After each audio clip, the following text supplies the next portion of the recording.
Remember, here one important thing I want to discuss, that healing is messy.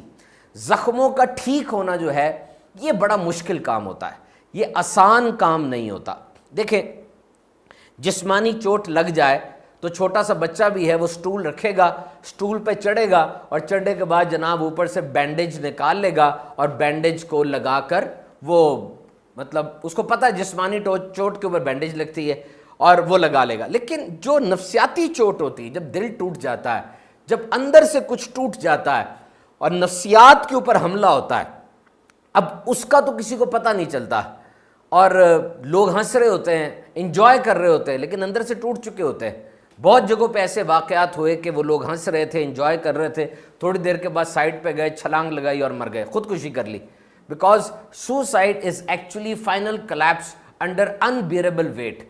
खुदकुशी करने वाले लोग 99% पहले किसी नफ्सियाती मर्ज़ का शिकार होते हैं और इतना ज़्यादा बोझ पड़ जाने के बाद ये एक आखिरी सिम्टम होता है जो नज़र आता है। तो कोशिश करनी चाहिए थी कि पहली दफ़ा ही उन चीज़ों से मायूस ना हुआ जाता, उन चीज़ों पर कनात और शुक्र किया जाता, क्योंकि खुदकुशी तो हराम है।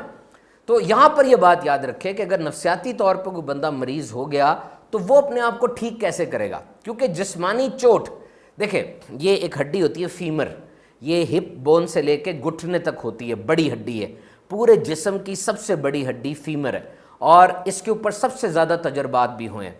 ये हड्डी वैसे नहीं टूटती, बड़ा मुश्किल होता है, कोई हादसा बड़ा हो जाए तो टूट जाती है और जब ये टूट जाए तो फिर 6 माह लगते हैं इसको ठीक होने में और 6 माह का एक ये बड़ा अरसा है। अब देखिए 6 माह से पहले भी डॉक्टर आमतौर पे वॉकर पकड़ के या वैसे बैसाखी के साथ चलने की इजाज़त दे देते हैं और केस टू केस डिफ़र भी करता है, कुछ लोगों में ये इसकी हीलिंग प्रोसेस तेज़ हो जाता है।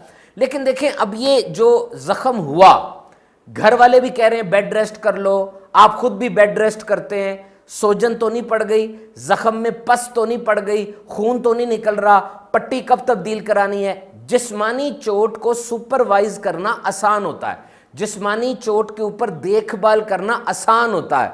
मसला नफ्सियाती चोट का है कि नफ्सियाती चोट जो है वो किस तरह से डील होगी, कि how to deal with a psychiatric illness. देखिए, सबसे पहले आपको तहिया करना है कि मैंने ठीक होना है। सबसे पहले डिटर्मिनेशन इज मोस्ट इंपॉर्टेंट कि I need to be fit.